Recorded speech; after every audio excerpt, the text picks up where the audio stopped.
like 9 separate boxes, like a tic-tac-toe grid. Well, the 9 boxes are buildings, each 65 feet by 65 feet square. Now, for the first 50 stories, the buildings are bundled together, and that's due to compression. It holds up the tower. At 50 stories, 2 of the buildings step back. At 66 stories, 2 more buildings step back. At 90 stories, what appears to create the shoulders of the tower are 3 buildings stepping back. The last 2 remaining buildings go to the full height. How many people have been to the top of the tower? Quite a few. Did you feel it sway in the wind?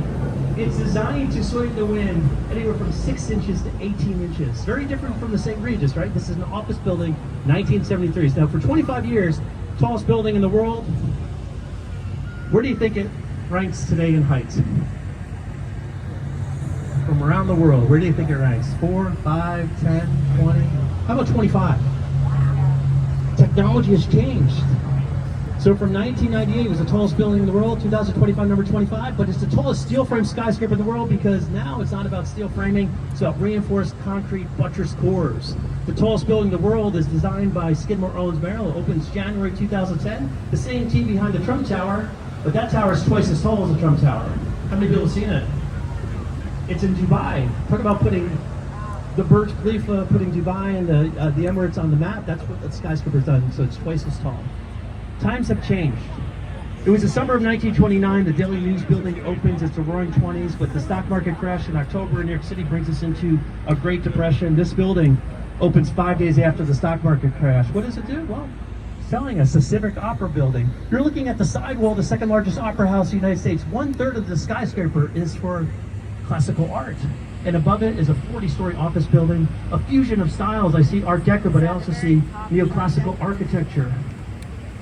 Well, just last night I went to see the Joffrey Ballet there in the Lyric Opera. It survives today. It's proven resilient because it has different purposes. It wasn't just an office building.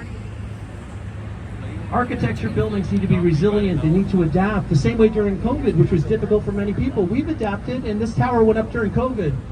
And when the Bank of America tower was going up, people weren't working in the loop. But they believed and invested in the city saying, hey, this too will change. So this tower is a beacon to come back and work downtown. 800 feet to the sky, serrated section. Check out those massive trees. They're trident supporting the weight of a cantilevered roof, like showing off the engineering. Well, the team behind that, Sketch Partners. And the engineers, Magnetic Fluidic Associates. Remember that name? Well, the same team behind 150 North Riverside here. Some people say that looks like a ballerina up on point, or it looks like a guillotine, but that's an engineering marvel. It takes only 25% of its building space, tremendously constrained by 2 bridges, a mandated riverwalk, active railway lines. Nobody thought you could build on this site, but the engineering made it possible. It has a slender ratio of 1:20, but it was just a short while ago I told you Chicago was built on a marsh. Here's the question: is spongy, marshy soil ideal for skyscrapers? Not at all. So this tower, many of the other skyscrapers, are in fact standing on caissons. Think of them as columns filled with concrete and rebar, and in this case, going anywhere from 60 feet to 100 feet below us to kind of block into hardpan or bedrock, allowing the building to stand upright. This tower also has a series of 2 liquid dampers, right? So tanks that slosh back and forth, counteracting sway. All right, we're back here at Lake Street, and you can now, since 2016, go from Lake Street out to the Turner Basin, which is 1.25. Linear Park. How many people have experienced the downtown Riverwalk?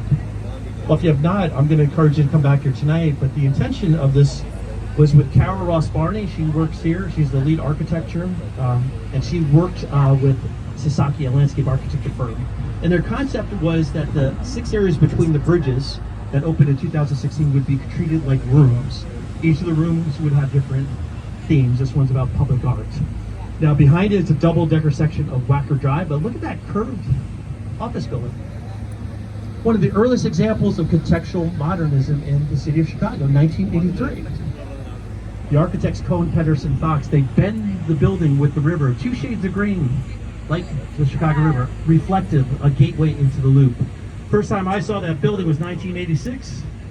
I was at a theater watching Ferris Bueller's Day Off. That's the father's office building, right? So it's just later in life that I wanted to appreciate the architecture. But I pointed out Wacker Drive briefly, which is here on the right, but if you come back here tonight, this section of the Riverwalk is called the Jetty.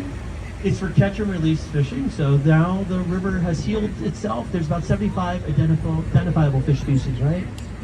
But here, there's 34 projectors embedded into Wacker Drive. They come back here tonight. You can see projected on what was once the largest building in the world, that 2-acre facade of the Merchandise Mart, one of the largest permanent light art installations. How many people have seen art on the Mart?